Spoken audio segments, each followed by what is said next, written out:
What's up, everyone, and welcome back to the Thicc pod, our weekly pod. Jeremy's muted. I'm surprised he didn't say. He's usually the one that brings us into the episode. He left me astray. I can't believe it. But today is going to be a great episode. We got Ivan, Watch the Breaks, the man, the myth, the legend, the Twitter. I call you the Twitter president of the hobby. Mr.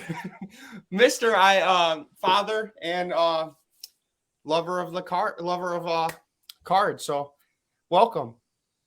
Awesome. Hey, I'm super excited to be here with you guys, Jeremy, Manny. It's going to be a fun 10 minutes, 30 minutes, hour and 29 minutes and 45 seconds. Whatever it is, it's going to be fun. So I have a $500 bone to pick with you, Ivan. A few months ago. Yeah. Yes. Oh gosh. What did I had over the last few years, I had accumulated Panini points, whether it was buying bulk lots or quote unquote hits from a box. And I got visibility to the fact that there was going to be a white sparkle pack drop, and I just needed like 400 points or something small. And you just so happened to post it. Somebody tagged me. You sold me them at 50 cents on the dollar. What a guy. So I want to point that out. You did me a favor. 50 cents a point, or how much? No, 50 cents on the dollar. Like you charged me half of what you could have gotten for them. Oh. It was a nice, smooth transaction. But look at you trying to be a good guy. As a result of you trying to be high and mighty, you cost me $450 to $500 so I could get a Jake Plummer white sparkle card.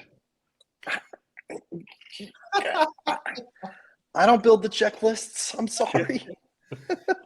So I was like, at the minimum, I was like, when we try to get Ivan on, he has to throw me a $500 bone. He has to give us 15 minutes of time, because had he not done the deal, I wouldn't have had the points for the white sparkle pack, and I'd have more money in my pocket. So I was gonna say, you would save them for like the obsidian soccer white sparkles or something like that. Something where Jake Plummer was not a. I'm sorry. This year, was that Prism this year? The 440 card checklist? No, it was Optic. Optic? Okay. Yeah, it was Optic. So right before we got started, some guy, one of you two guys, told me, hey, we're all about positivity here. We don't come down. First thing, I've got a bone to pick with you. Oh my goodness. Wow. Oh man. Yeah. Never rip. We all love cards. We all love packs here. Just never rip. It's a losing proposition. Well, like I said, that was years and years of accumulation. And it just so happened that on the eve of the dropping of the white sparkle pack, I was within like $20. And at that point, that wasn't a big deal. So I do sincerely appreciate it, because it was clear you're like, what the hell do I do with these things? Somebody tagged me. You did the deal. I gave you like $4, so I don't know why the hell I'm complaining. Maybe it's just I'm projecting, I'm lashing out. But after we did the deal, I looked at your profile and I recognized we're in some group chats together.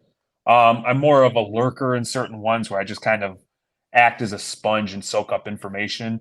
And I realized 40,000 followers. You are a big damn deal on Twitter. I'm old, so Instagram's easier for me because I see a picture and I click. You know what I mean? Elon hasn't come out with the edit button for Twitter, so obviously it takes me 14 tweets to get one correct. And I didn't realize how big of a deal you were. Exactly. Exactly. So talk to us, where did you come from, and where did Watch the Breaks come from? So it's funny because my name actually, Watch the Breaks. I don't really do breaks, although we may talk about that in a minute. I've been breaking more in the past 6 months than I ever have.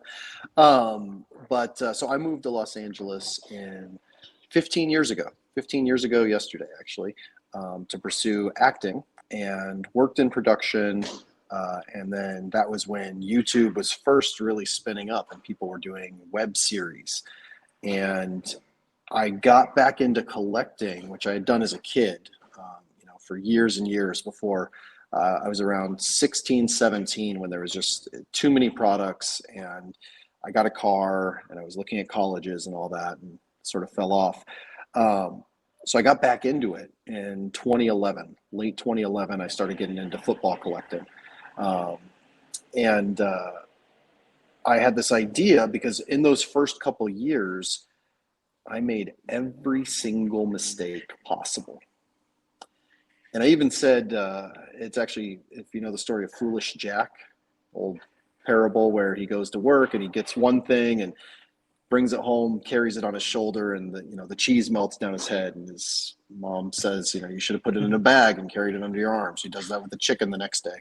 That was me. It was like, never make the same mistake twice, but had to make every mistake once. So, sorry, this has already become a long story. We're going on 2 hours now. So I thought, what I could at least do is I could make a web series about all of these failures I've done as a collector. And we called it The Breaks because of box breaks and trying to catch a break. Yeah. So that's still on YouTube. You can still watch it today. There's 10 episodes. Our first episode, actually, Suze, many of you know as Yank's Chick on Twitter, she worked for Beckett at the time, and she saw it, and she did a write-up on it, which was absolutely awesome. So I owe this all to Suze.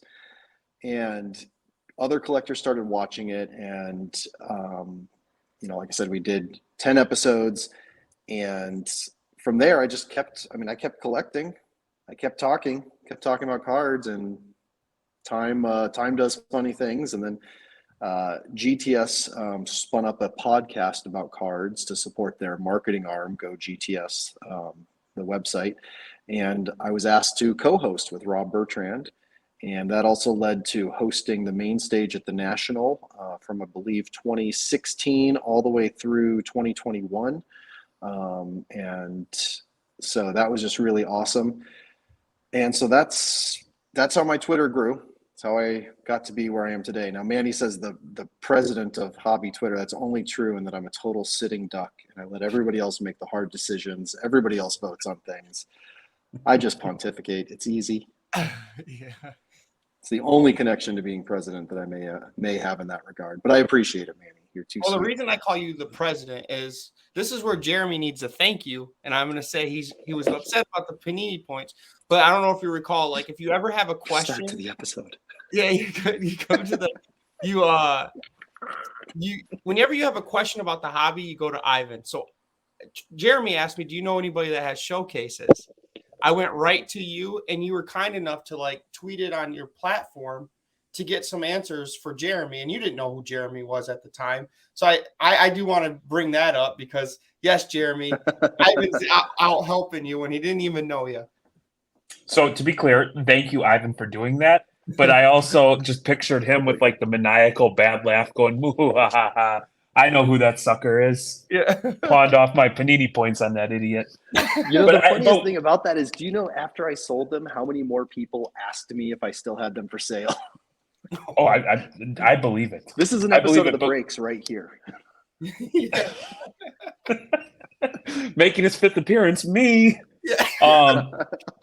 But Ivan, I think one thing that's important and one thing that we did over on Instagram, and we're going to talk about the difference of the platforms, is my wife and I, with Reckless Cards, we started a series that we do Wednesday nights. It's a live called Hobby Night School.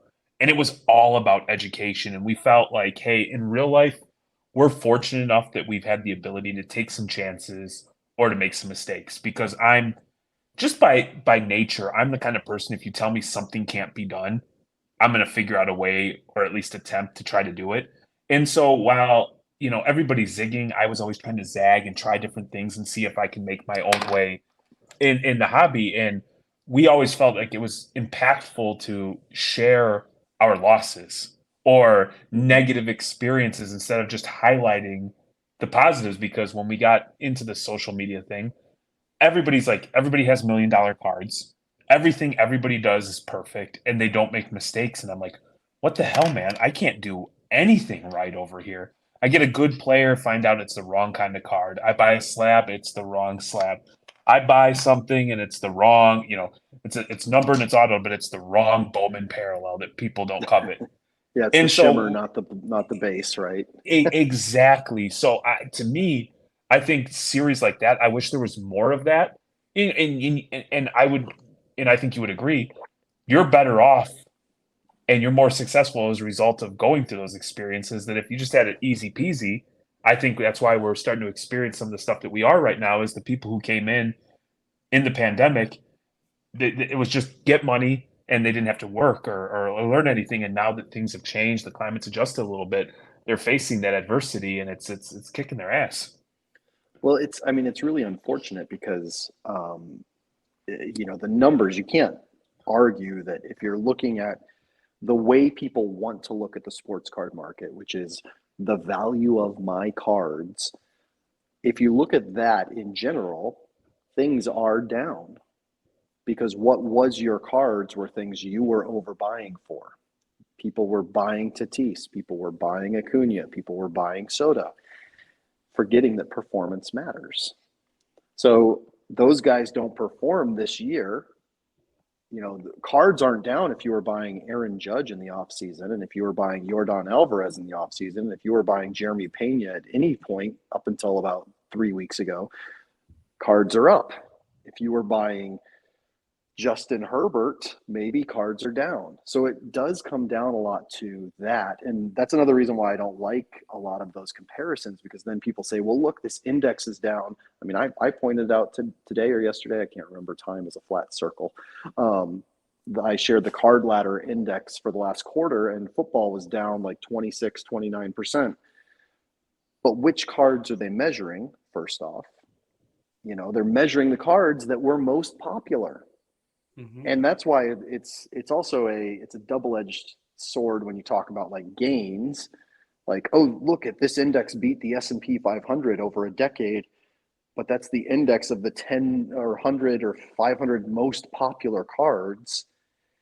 If you actually make an index that's not the S&P 500, which remember is the biggest companies in America, if you made one that was the 500 stocks that made the most money, it would blow that index out of the water, So there's so much selective stuff that goes on in that gosh, I just went down a rabbit hole. I don't even remember where we started. That I think people just need to keep some perspective.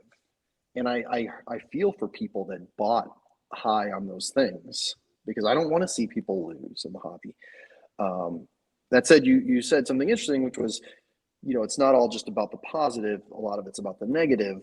And that's good. And I believe that part of how I've gotten to where I am is the fact that people get to see me. Like I really try not to hide the losses or the positives or the fact that I'm a dad or the fact that, I just moved to the Midwest. Like I believe that the hobby is the people.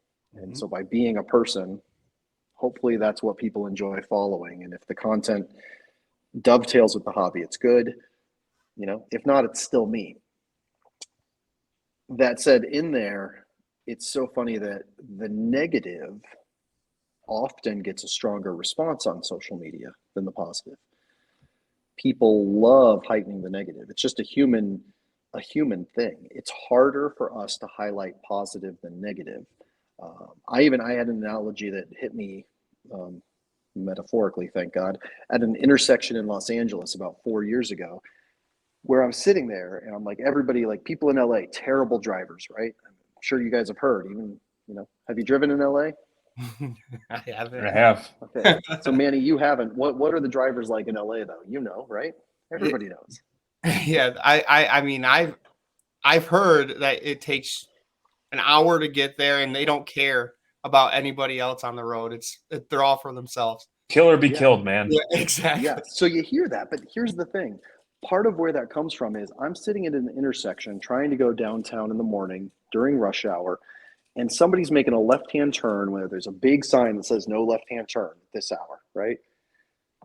I don't know the other 25 people next to me in my two lanes, or the 25 people coming the other way that are getting blocked by that car now, or the 25 people on each of these lanes witnessing this.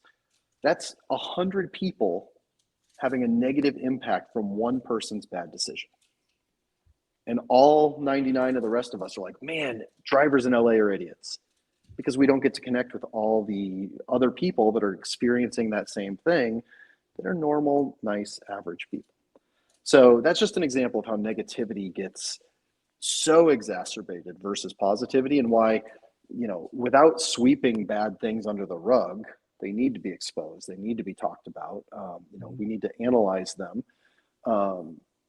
I still focus as much as I can on positivity because there just isn't enough of it. And yet it's why we all are in the hobby. It's why I got a smile on my face dialing into this, just being able to see you, Jeremy, and see you, Manny, and just knowing like, hey, we've never met in person yet, hopefully national next year. Oh yeah. But it feels like we know each other. Mm-hmm. Like that's why I'm here. So I'm with you, Jeremy. Let's educate, and part of education is looking at the negative. But let's also make a little effort to support each other, to highlight the positive wherever we see it, and be aware of falling into that trap of how easy negativity is to spiral down. 100%. And I think a couple of comments I had, just to piggyback off of what you said. One, how often is it when you get to work that you're quick to tell everybody the story about the asshole that cut you off? However, you don't stop and say, hey, everybody gather around. Guess what? I was trying to make a left out of Starbucks today, and this lady stopped and waved me through. Nobody ever shares the nice stuff. Everybody, bad is sexy. And then number two, Kia driver, just let me right into traffic. It was the best thing ever. Always Kia drivers, man. And then the second point is like the index thing really bothers me in a sense that you and I, if you have a card ladder subscription, this is just how somebody utilizes a particular tool. This is no indictment on the card ladder people, anything like that. But I could go in and create any damn index I want to make the hobby look as explosive and as awesome as I want, or as bad as I want based on the cards that I select and put in there. So I think your point about comparing it to the S&P, I think is 100% valid, and I wish more people understood that. Yeah. Well, and it's at least one thing I do like about Card Ladder is they're very transparent on their selection process, and I don't believe, I need to double check, but I don't believe it changes. There's others I've seen that seem more nebulous and seem more like picking winners. But it's tough because people want to think of things that way. So they need a tool like that to show them. But it's also tough because the way investors tend to work, I posted about this just yesterday reading on real estate, is investors are actually oftentimes the first ones to run at the sign of crisis. So if a bunch of investors overpaid because they were told it was a bear market, or they felt it was a bear market, or they had extra money from somewhere else that they were rolling into a bear market, they're actually the first ones to create this race to the bottom. And cards, even though with eBay it seems like, well, I can sell a card at any time, they're still, to me, not an economist quite, but they're an illiquid asset. There is not, just because the last Luka Doncic PSA 10 sold for this, doesn't mean if I go list one now, it's going to sell for the same price or close to the same price. And I actually saw this firsthand in the NFT market with Top Shot when things started to turn, because it was going like this for a long time. And there would be there's these Top Shot valuations that are real time. They're super sharp. They're probably even more algorithmically accurate than any of the card tools out there because of the fact that the NFTs are fully transparent. And I had an expensive NFT that was priced below the last sold, and before mine sold at what the portfolio valuation was saying it should be, someone else priced here. Then I had to price here. And they priced here. And there's still no buyers. And so this thing that told me I had a $3,500 LeBron NFT, well, me and this other guy kept racing until I sold mine at $1,400. So people like to sit down and think, man, I've got $3,500 in this card. And it's like, well, you only have what the next buyer is willing to pay, not what the last buyer paid. I like that too, because I would like last episode we brought up. I was curious. I'm newer into the hobby. The usual story as a kid growing up when pandemic hit. I was like, I want to get back into cards. Well, I've been taking loss after loss after loss until I met Jeremy. Before this, I was taking loss and loss. He's been teaching me a ton.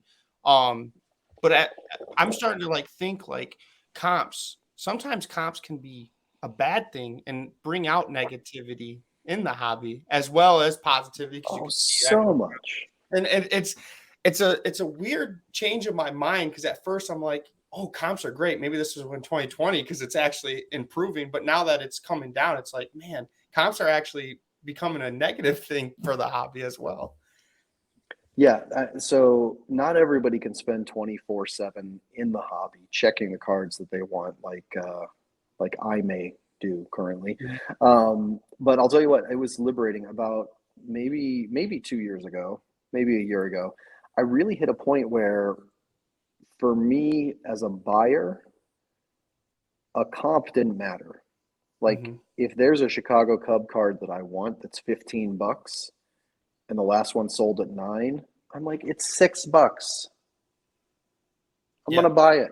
I'm not gonna haggle and say, well, the last one sold for $9, give it to me for $7.50. And I see so many people get caught up in that. And I also see it flip the other way where, and this is part of the thing that I'm creating now that I'm really excited about, is sellers that feel the need to list. They're like, well, again, just like that LeBron story, I got to list below comps. And oftentimes I hear from breakers like, oh, I got to offer the best price for my customers. And for better or for worse, if your customers are only coming to you for price, they're only your customers until someone else comes along and undercuts you to gain a customer. Like, that's not a community. So now I'm not saying go out and gouge everybody every single day, but if somebody wants a card, I have a lot of cards that if you search eBay, you could get them for $2 that I list at $4.95 and they sell. Because they're cards in specific niches, they're cards that people are searching for in a certain way. And that allows me to continue to do what I do, to continue to talk, to continue to be a part of trying to build something, because you got to eat in order to build things. So I like that makes perfect sense because I was always nervous. I'm the type that always thinks of, oh, am I pricing it too much? People are going to hate me, blah, blah. You see it on Twitter all the time with stack sales. People are going after each other. And I'm just like, oh, I don't want to be that person where everyone just goes after me. So I get nervous actually selling cards on social media for that a specific reason. And then hearing you say that kind of makes me like feel a little bit better that I need to start doing it. And if you get hate, you get hate. It doesn't matter. But yeah, I'm always scared to sell on social media just for that aspect. Yeah, I mean, the irony is I've got really good friends too. Like, I hope I'm not subtweeting anybody with this. Like, let's talk. I'll share it with you directly. But again, friends that are so like, oh, I got to price this below comps. I got to show off that it's below comps. And it's like, and then 2 weeks later, they're complaining that there's, that prices are down. It's like, well, yeah, because you keep undercutting everything instead of saying like, no, I'm willing to stand behind this card a little bit. That's not to say you always need to not do that. Obviously, if you want to move something, move it. But I'm just saying, philosophically, think about these things a little bit. If you're going to be complaining about markets being down, also check your own philosophies. And are you comp checking other people all the time? Or are you willing to pay a few more bucks for a card yourself because you like the card and that's the hobby? I don't know. These are some philosophies. No, I also kind of pocket watching people. I'm trying to stay positive. Let's get positive again, guys. No, man. I think these are conversations that people just don't have. And I think one thing that my wife and I, we only do maybe 6 to 8 shows a year, but I love setting up because it's an incredible opportunity to buy. But one thing I've learned is sometimes those comps that you can use to get the cards in your favor, when I buy, I have to understand how the comps are going to be used against me, and I have to be able to either stand behind the card, like you said, which I am all in favor of. When I don't look at a comp and I just see a card and I love it and the price makes sense to me, that is a beautiful thing. but truly understanding how this comp's going to be used against me, because I've got a card right now that I can justify it being on the low end $500, and the argument would be sound, and you would agree. I can also argue it's a $2,500 card. I can give you the argument it's sound, and you would agree. And so I just think you bringing that up is a very good point. My recent purchase, Ivan, at Shipshawana, I don't know if now that you're closer, I don't know if you're going to start going to the Shipshawana show. Jeremy usually sets up, but it was a rush. My first 1-of-1 card, and you watch soccer, you know a lot about soccer cards. Check this out. So there's no comps on it, and I was like, first time I was like, you know what? I feel comfortable. The buyer seller was comfortable. Let's do it. I mean, to have a 1-of-1 Neymar for me is like special. I grew up watching him. Came from my like age, so I was like, I gotta have it. So now doing that kind of stuff, it brings out like it makes me happy. Like I could keep it or sell it when it's a good price to a Neymar piece whose PC's a PC's so Neymar. I got to put you guys on the hot seat here because that Neymar is beautiful and I love it. Okay. And Jeremy, I didn't even know you were a Cubs guy until I saw this regalia that you're wearing today, which looks beautiful, fantastic. Thank you. Fly the W, baby. Fly the W. Let's do it. 2023, because it's definitely too late for this year. But what are your biggest stars of your collection? Like collection, not most expensive cards, but like what cards do you get as excited about as that Neymar? You got to have at least one more. Manny and Jeremy, you got to have at least two. I've got a pretty good Patrick Williams and Kobe White collection. And for me, I grew up watching the Red Sox, and I'm a big Red Sox. And I didn't like Derek Jeter, and his rival was Nomar. So I have a PC of Nomar Garciaparra. That's awesome. Yeah, he's still beloved in Los Angeles, even like everywhere that guy went. Sorry, Manny, go ahead. No, he's just such a good guy. Like I fell in love with him because of him going in the box like this, and how like he was like the underdog between A-Rod and Jeter. Most of the people were talking about him. I like the guy that no one really talked about, so that's why I kind of attached to him. And then for me also, we've really started collecting Thicc cards, kind of playing like, let's say like Andres Galarraga, the big cat, somebody who's known for being thick, or Otis the wrestler. And then the one that's been a blast is buying wrestling cards, and not like Drake's PC or Brett from Stacking Slabs, where they're like 1-of-1s of like the biggest stars. We were doing a break on our Instagram, and there was one wrestler who everybody started calling Thicc. And this was before we did the pod.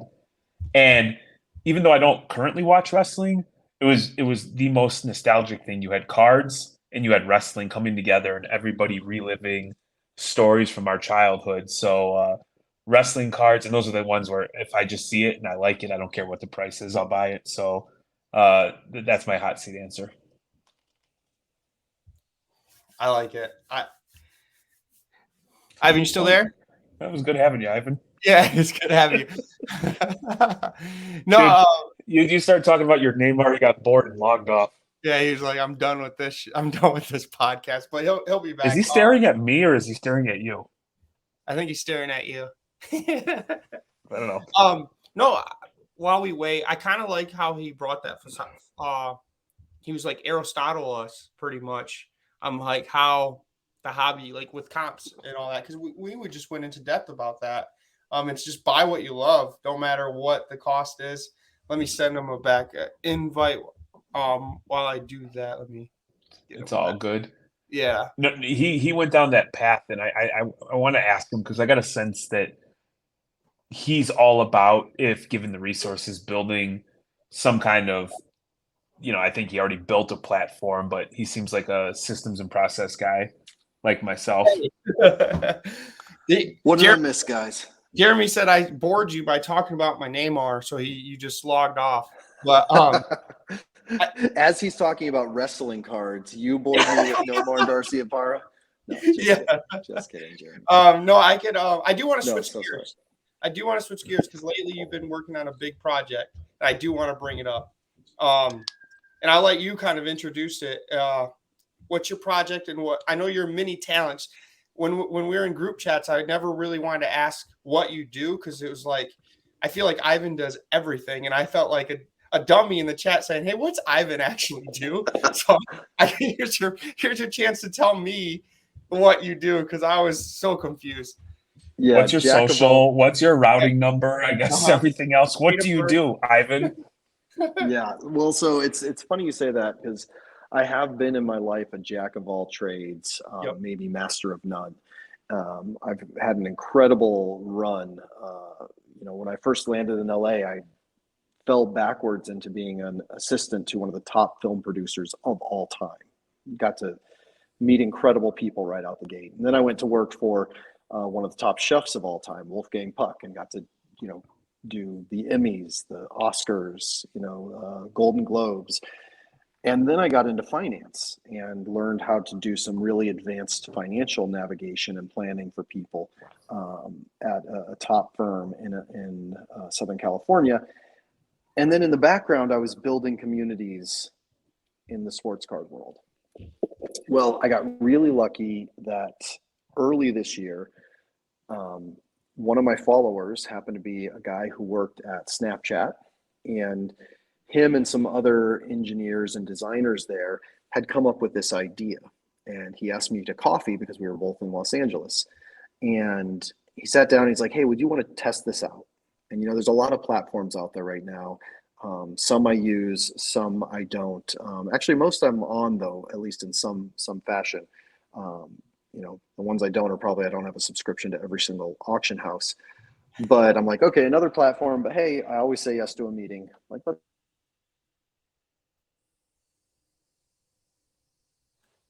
We lost him again. He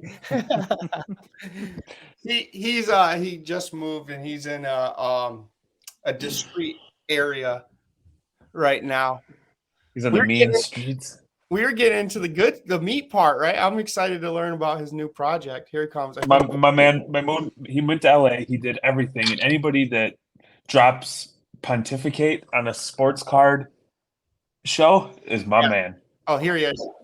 There he is. What is going on? I'm so sorry. This Wi-Fi here in Omaha, Nebraska is just not kicking it.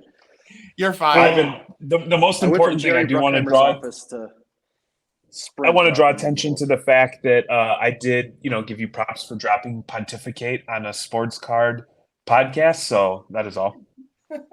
Nice. All right. Well, we'll see if I can get through the rest of my pitch without this whole thing blowing up. I'm so sorry, guys. You're fine. You're good.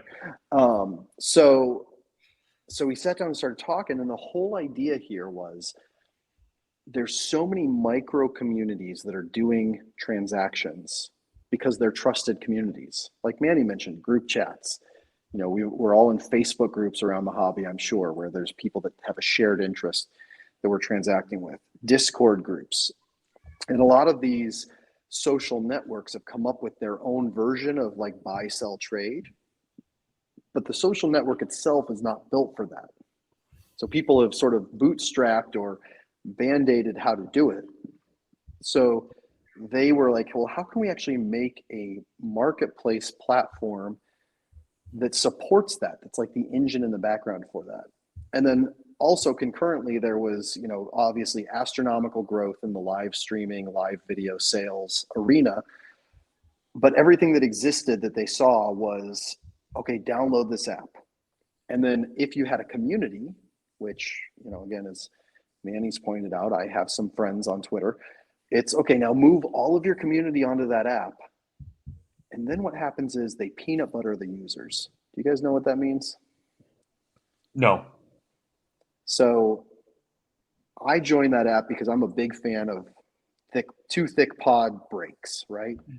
You guys are selling on this app. You say, hey, come on, join the app. We're going live. I joined the app. You guys are live for 4 hours that night. It's a marathon. It's awesome. Are you guys going to do that for 24 hours a day, 7 days a week?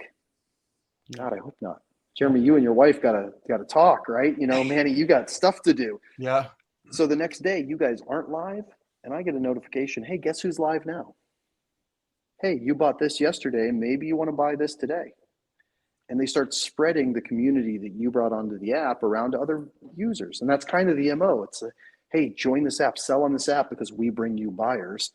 Well, where do those buyers come from? They come from the community that joins the app. So how do we make a marketplace that really serves the community, that keeps the community together, that gives the community incentives to buy and sell among themselves, and that makes it so easy? Like, let's say that you break and you hit something for me, that I can press a button or two if it's something that's not on my PC and have you relist it for me. And you get a small percentage for doing that. Or if I have something cool and I recognize, one of the reasons that we do shop elsewhere is you don't have everything on your marketplace, right? If your eBay page and my eBay page are vastly different. But what if you said, hey, look, I've got no Bengals. I've got a bunch of football buyers and no Bengals. Ivan's got this incredible Bengals collection.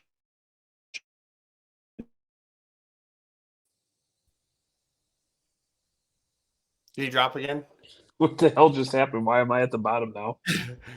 Let me see. There he comes. Here he comes. I'm really getting to I'm like, like I said, this marketplace that he's building is actually really, there he is. Can you hear us? He's motherfucking his phone right now. Yeah. You know exactly how it is. That's when it cuts out. What was the last thing you heard? Bengals? Bengals. Yeah. Bengals. Yeah. So basically, if you look at like Midwest Box Breaks and Buck City Breaks right now are two of our biggest marketplace builders. Mm-hmm. And they've created an arena where their buyers are relisting on the app the things they don't want in their collection, and they can just do it themselves. So I'm pursuing some other communities that I think would be really incredible for that too. And the app itself allows you to live stream anywhere. So if you're on Facebook as a community, well, you can take your live stream and send it to Facebook, and buyers can buy there from your live stream. So you're not having to take your 5,000 member Facebook group and get them to sign up somewhere else and download something else. So that's the idea, is like, how can we make, instead of this platform that people think of, like it still blows my mind today. I saw it yesterday, hit on insert platform, with no mention of who hit it. Well, I care more about who hit it. Did they ship on time? Did they ship safe? Do we know that the buyer is a regular person and not their friend that fills the brakes, like on the side or shills up the brakes? So there's this level of transparency. You can see who's bidding at all times. There's history of it. It doesn't disappear like it does on some of the live apps where it's like, wait, who won that again? It's all there and transparent. And the communities that are using it so far really love it. And if I haven't said it already, it's ISO, www.iso.gg. There it is. So www.iso.gg. I signed up for it. I had it on my computer, popped it open, and the app goes right to your video. I got a little nervous. I was like, does it go right live? I had my shirt off, and I was like, I'm about to get kicked from ISO already. Only live on the seller, not on the buyer. Don't worry. It can be uncomfortable. You go live and I'm like, Manny. Yeah, I know. Ivan's like staring at me. Like, what is Manny doing tonight? Yeah. So I thought it was interesting because, you see on Twitter, they're selling, right? And you got to put a code in to like claim it, right? Is that correct? I can't, who is it? Infinio. Get it out, Manny. Infinio. You said it so bad he dropped, man. You disrespected the man's platform. You got his number one soccer star. Yep. Wow. No, it's kind of unique because you can buy from other platforms, is what I was getting at. Yeah. Post it on Twitter. You put the code in on as a comment, and you buy it automatically if you have your stuff set up. Well, you know what I do is I go and look at people's store, and then because I think there's like a make offer feature, and I'd like to get clarity on that. But like Infinito, because he's got some zeros and the letter O in there, so I'm not sure how it's pronounced. But he's got a store, and so I'll go through and I'll be like, okay, I'm going to make an offer on that, and that. Yeah. All right. I'm going to try to do this on my cell phone. Can you guys hear me okay? Yep. This will be even better. I'm going to see if the cell phone does it better. I feel like we're in the like movie murder mystery thing because we're gonna have to go back and connect all the snapshots of where Ivan was throughout the apartment complex and piece together all the evidence. If the kids had just fallen asleep, I'd be hardwired in. Sorry, Yeah. guys. Hey, we're dads. We understand. So how long did it take to develop? Would you call it like is it a software or just an application would be like the correct way? How long have you been working on that, and where do you see it going next? So I'm very blessed. I mentioned earlier, I'm not really an expert in much, except I've found that I'm good at building communities myself. So I'm really blessed that it's not like I had this idea and went to Fiverr and hired some guys. I was able to join a team of people that are experts in building this that had already been working on it. We launched in June, soft launch, and just to give you an idea of how fast they work, in June we had live streaming, buying and selling. Now we have live streaming, buying and selling, live stream auctions. We've integrated 3 new social media platforms that you can stream to. We've got non-live auctions. So a lot of our breakers really love doing a 24-hour or a 3-day break auction to fill, and then they go live with that and have other stuff to sell while they're live. They love doing that. It's really, really cool to see it happen. And we've implemented, I think Manny was saying it just before I got kicked off, what's called magic comments, which is a way that you can claim something and it's like a race. So if I post a deal up there and there's only 4 available, I don't have to sort through to see who claimed first. It happens automatically where the claimant gets a DM, they get it held for them, and they can just check out that way. And we have that on multiple social media platforms now. It's not just on Twitter. So that's just an indication of how fast the team works. And we've done all of that since June. And probably more. And then the shared marketplace format where a user can plug into another user's marketplace as a tenant and get the exposure of the larger seller on their items. We've built all of that in the past 5 months now, on top of everything that was built before that. Yeah, when you got booted, I think I was talking about the marketplace specifically because I thought it was cool to be able to log in and or click on and see what people had available and what I could potentially make offers on. So as a buyer, I liked it because I could go look at other people's places at my own speed. But as a seller, I love the ability that somebody who at their own leisure can look through and see what I have. Yeah, it's not like if you're not watching right now, you totally miss out. That does happen sometimes. I'll tell you, if you don't follow Sure. Buck City Breaks, follow them. They do some flash auctions on there that they don't even tell me they're going to do. I just get a notification, Buck City went live, and I'm like, oh, what are they doing? And all of a sudden, today they did Origins, 2 boxes of Origins at like 11 a.m. this morning, and they hit a Tom Brady blank slate, which we think are like 1 in 5 cases. Like, it's awesome. And that box awesome. sold for a little bit under comps, if you want to talk about comps again. Yeah. So what so basically to get updated, you got to follow their socials, right? And they'll post the link and you just click the link, right? And it goes right to their live. Is that kind of okay? Yep. Yeah, that's one of the cool things is that you don't need to download the app to buy or to browse. And the marketplace link, when they're not live, it's you can shop the stuff that's there. But when they're live, it's the same exact link. So you don't have to like figure out where they're going each time. You can just click right on the usual link. I like that. I'm going to put up some like I downloaded it when you sent it to me a couple of weeks ago. No, you're not, Manny. I'm about to no, you're not. You're going to say you're going to post some cards. I'm going to go eat food. You're going to fart and fall asleep. So don't say that you're going to post cards. I'm going to post some cards. Look at this. He said this last week, Ivan. So just you want to know a trick? Some cards, Ivan. It's so easy to post. I don't even talk about this side of it. It's easier than making an Instagram post because you don't need 29 hashtags. Like I never focus on this part of it because it's just like so second nature to me at this point. But it's like it is so easy to post in the app that you can actually do it while farting and falling asleep. And There you go. like, That's the kind of He might knock out 30 postings tonight. You never know. that's our new tagline. I hope sorry, bosses, if you're watching this. Yeah. Post while you fart and fall asleep. So you mentioned that you're a Cubs fan. Is the PC Chicago Cubs, or what's the PC? Yep. So my very first pack of cards I ever got was in 1987 or 88. I forget which because it was the winter, but it was a Donruss All-Stars pack. And I actually got it at a Woolworths in Chicago while visiting with my dad because his family's from there. And I pulled an Andre Dawson All-Star, which was like a pop-up. So it was like it came out and popped up. And so it was a Chicago Cub. It was an insert. It was a 3D pop-up. And I'm 4 years old.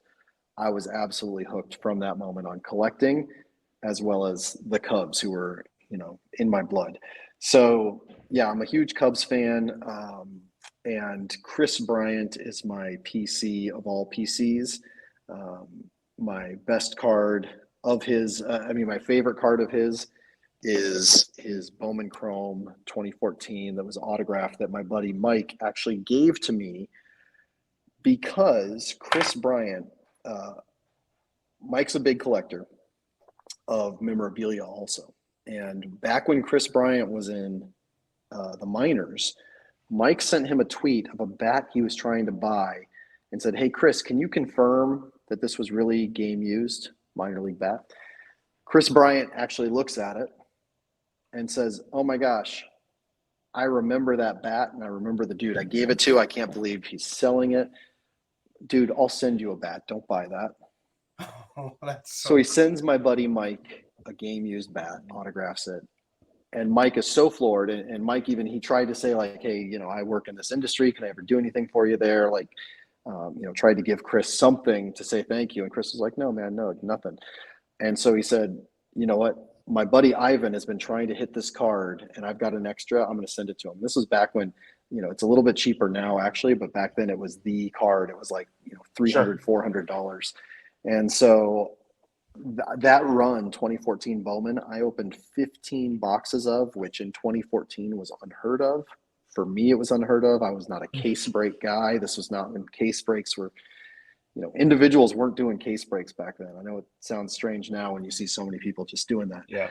But so I had ripped 15 boxes and not hit a single Chris Bryant auto. And so my buddy Mike sends me one, and just the story around it makes it, my all-time.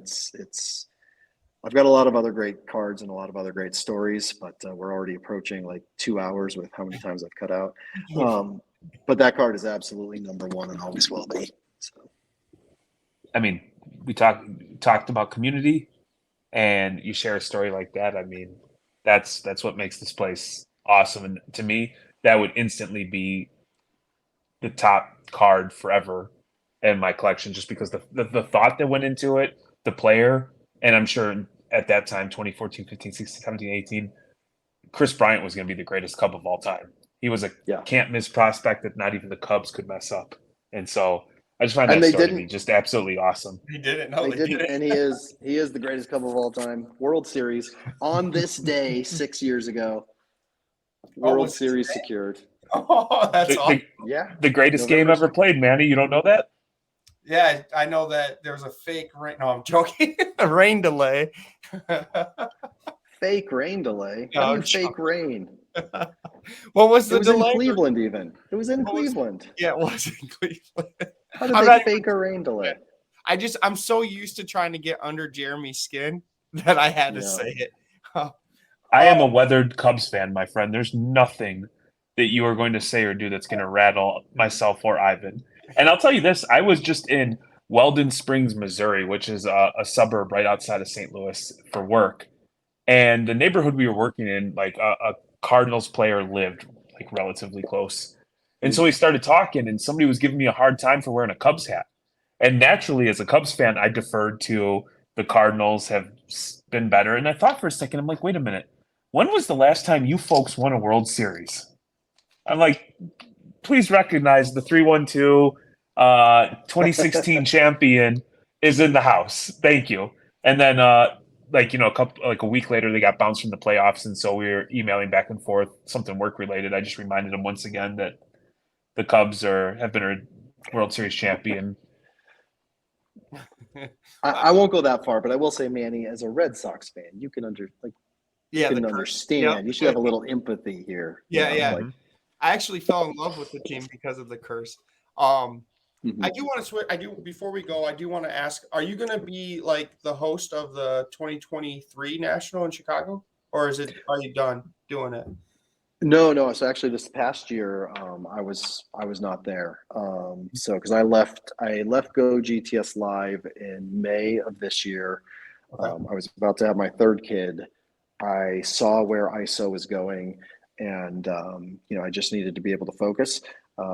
So I left that show, and so I believe this year that Rob and then Chris Stuber, who is his co-host now, hosted the main stage, and more power to them. Honestly, it's funny because I've seen some of that negativity on Twitter that people love to do, and like people saying, "Oh, thinks it's a big deal." Like, really, hosting the main stage at the National is work.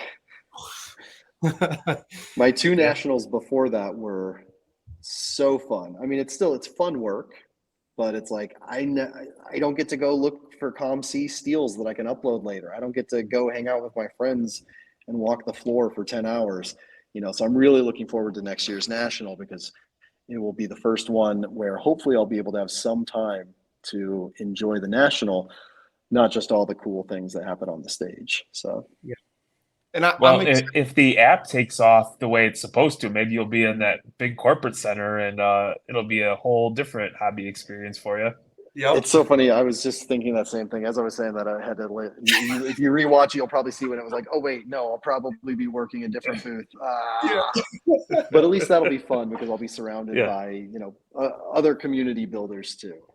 Well, now I know, and you could send me out to go look for you for steals. Like, you could be like, hey Manny, go look for some Chris Bryant cards for me, and I could always do it. It's funny that we never like met in person, because we were in the same building. We probably crossed building. You were at Mint, weren't you? I was, yeah. I was also at Mint. I saw you taking a picture with Jason from DCI, and I was around Jason and Dari and all them. Like, so we probably, like, now that we know each other a little bit more, I'm excited to actually meet you at one of these shows. Yeah, that'd be awesome, man. I'm really looking forward to it. One of the things I'm most looking forward to with the move to the Midwest is actually having a little bit more time to do that sort of thing. I went to a show this past week. It's the first time since getting to Nebraska. It's the first time I wasn't able to find parking in the parking lot. Was the little show at the Bel Air Banquet Hall at 122nd and Pacific. Like, I pulled into the parking lot. I'm like, oh, I got to drive around the building and go park in the next building's parking lot. So don't believe them when they say the hobby's dead. No. Just because their Tatis cards are down. So let me ask you this. How come I don't know who the hell you are on Instagram? And how does that work? Well, I'm Watch the Breaks on Instagram. Mm-hmm. And I don't know. I think the reason why is Instagram is not conversational. And I'm very conversational. So I just live on Twitter. Instagram has, and I've actually got a decent following, but none of them ever engage, because it really is like Instagram, you post a PC card, nobody likes it. And I even actually have this happen on Twitter sometimes where, back in the beginning of the pandemic, people were like, oh, people, only post the popular cards, and they only post this and that. And then I'd post, a soccer card, and nobody would share it or retweet it. I'm like, all you people complaining about the content that's out there. Okay, well then go retweet somebody when they post a cool card that sucks. That's 75 cents. One of my favorite accounts, I'm going to shout him out right now, Dubs Mentality. Mm-hmm. A guy in Georgia who just collects good, fun stuff. I'll retweet every card he posts because it's always fun. It's always good. And I would encourage other people, like, get out there and do that. Don't retweet me. Go retweet Dubs Mentality, Go retweet the people posting 1986 Topps base cards. Go retweet the people that post a really cool 1992 score insert. Like, I don't care.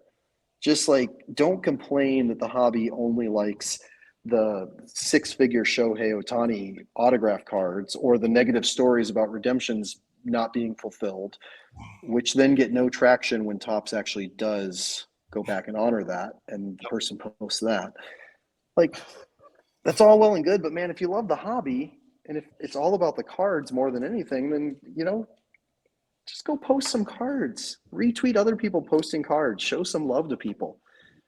That's my take. And now that doesn't mean that Instagram is bad or Instagram is fully materialistic. I love some of the things I see on Instagram, especially the meme accounts that have time for that. You know what's funny is nobody talks about baseball card vandals.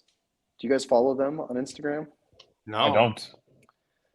Like, they've got more followers than anybody in the hobby, and nobody talks about them because it's just funny. Like, and they've been doing this for a decade. Like, back when I first got on Twitter and first got on Instagram in the hobby in 2012, they were doing it and they had a couple thousand followers, and now they've got like 150,000 followers on Instagram because just every day they post the stupidest comic written over a card. It's like, that's awesome. I unfortunately never had the time to develop or the skill really to develop that level of content. So I love what they do. I love what Lamine James does, you know, all of those things. So I'm not trying to crap on Instagram. It has its own place. I'm just telling you why I don't spend hours and hours and hours there like I do other places. We find it fascinating, and it's probably just because I'm old. My wife handles most of the social media.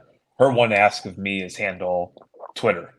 So obviously, if like you go on TikTok, you can tell that's her running it. You come over here, you can tell it's me. But it's easy for me to view Instagram and maybe not post. So like I consume some of the content that's on there, and it's always been so fascinating to me how totally different both worlds are, and how many people are so loyal to one or the other. Because we have, I think, like 3,800 followers on Instagram, and we engage with a lot of them at a high level.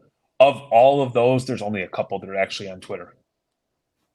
And then there's people on Twitter that we're close with that are like, yeah, I'll never go on Instagram. Well, so give me the clue. How do you say you engage with a high number of them? How do you engage with a high number of them? It's the same thing I do on Twitter. I like posts, I make comments. If I see something and I have any sort of reaction, I try to share that. Even if it's just a heart or if it's something that truly resonates with me, I just drop a quick note. And, you know, sometimes people just heart it. Sometimes people talk back and forth, and you never know. You know, me and Manny kind of met that way. Just chatting back and forth. And then we learned that we both like the same podcast, and we learned that we're next to each other. And so just engaging and giving somebody respect or the benefit of the doubt to make their own first impression, I think is how I operate. You also have group chats, just like in Twitter. There's Instagram group chats. Like there's ones that we were in, like, you know, hobby related, and it's just everyone in the hobby, just news and relate. So kind of like the group chat Twitter, but you can't converse like you do on Twitter and like a thread of conversation. Multiple people do not like comment back and forth on Twitter. You get one comment on Instagram, it's like a like and it's over. But yeah, the pictures, I think you could show off a little bit better on Instagram. But when you want to talk about like the hobby, it's better to go like on Twitter or something. It's weird how that works. Yeah, for sure. No, I appreciate that. And I appreciate hearing that, Jeremy. Jeremy, tell more people that that's how to use Instagram. Because I'd love it if that was more of it. Yeah. It just, most people just click the reels and just go quickly through the reels, laugh, and not even. You know what I love on Instagram? What? You follow these people that like go swimming with sharks all the time. Oh, absolute best. It's so cool. Adrenaline rush. Yeah, like adrenaline rush, and like you see a whole new world that, you know, like you can't see unless you actually are one of the 20 people out there that do it. But it's like it's a goal of mine to, like, if I could make $5 million tomorrow, y'all would never hear from me again, and I'd just like devote my life to swimming with sharks. It's so crazy. But yeah, check it out and let me know. I've got some philosophies on the different sharks and their different attitudes. That's But good. So one day Courtney's like, "What the hell have you been watching?" And I had no idea what she meant. And she's like, "What?" And I'm like, "I don't watch TV." She's like, "No, what have you been watching on Instagram?" And I looked and it was all like magic. So apparently I went down some loophole where I was just like watching people do magic. I was like, you know what? I don't care. I'm old. I thought it was fascinating. It was cool. I'm rocking with it. Go magic. yeah, and that's something that like Instagram is unlike anything else, and that you can do that. You can be like, wait, and it's more addictive than YouTube because it's like it's short form, so you get like 40 seconds, and then it's like, how'd they do that? And they're already sending you the next one. So, yeah, no, Right. I'm right there with you on that. It's an interesting platform for that for sure. If you like two idiots trying new foods, that's what we do. We do like taste tests. That's our like outside the hobby. We kind of made it our shtick to like try random things. Jeremy actually got the new blue chip, that hot chip challenge. So we might I'm not eating it. go to the extreme, and Jeremy might be in the hospital after this one. I get the whole content thing, but I'm old and sometimes like putting things in my mouth for YouTube likes, like internally there's some friction that I have to work through. So I've been a good team player thus far, but it's so funny. I bought one of those and it sat in the box for 6 months, and then I finally threw it out. I was like, I don't think I can do it. I don't think the 37 likes and 2 thumbs down is going to be worth it. I think that chip might get the same fate. It literally scared me more than the thought of diving with great white sharks. I'm like, yeah, but that little blue chip, woo. So before we get out of here, where can everybody find you on all socials? I know I'm definitely going to check out the YouTube series, Watch the Breaks. I think it's going to be fascinating, and I think it doesn't matter what year it was filmed. Those same lessons that were applicable then are going to be applicable now. Hopefully. Just reminded me of the first time I won a case, and then I thought I actually bid myself up on it on eBay. That was one of the episodes. And the end tag of that, spoiler alert, is it's me going, wait, when did they start charging sales tax? Because this is long enough ago that it was on the cusp of when eBay went from like not enforcing sales tax across state lines. Well, they weren't enforcing it across state lines, but if you bought in state in California, you got dinged. And I was bidding on a case from Northern California. So yeah, Watch the Breaks. Twitter, Watch the Breaks. Facebook, actually, I do have a Facebook page for Watch the Breaks. Instagram, Watch the Breaks. TikTok, Watch the Breaks. iso.gg/user/watch the breaks. And then Twitch is Praying for Food. Praying for food. Yeah, don't actually follow me there. It's hilarious. I've got 2 followers on that because I never use Twitch, and so I use it whenever I'm doing an ISO demo. I go live on Twitch instead of on YouTube or Facebook because I have followers. Yeah. Don't follow me on Twitch. and it's www.iso. Was it .gg? Yeah. Okay. I guess it's some newfangled thing that all the kids are using. Yeah. The cool kids, at least. Yeah, the cool kids. So thank you for coming on. I was so excited about this episode because we talked. You're in all my group chats, like every single one. Like we're in an F1 one, and you're always posting. I don't know how you keep track of all these group chats. I appreciate you. I'm gonna say it again. I appreciate what you do for the hobby Twitter, because you're like like I said, you're the president.